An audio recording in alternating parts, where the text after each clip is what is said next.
12 साल उम्र नहीं है, एक एक डब्बी सिगरेट पी रहे हैं बच्चे। 7th स्टैंडर्ड के बच्चों को सिगरेट पीते हुए देख रहा हूं मैं।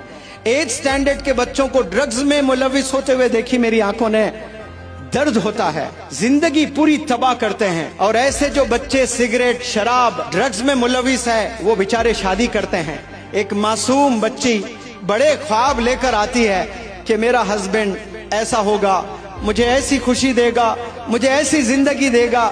उस बिचारी को क्या मालूम ये रोज 2-2 डब्बी सिगरेट पीता है।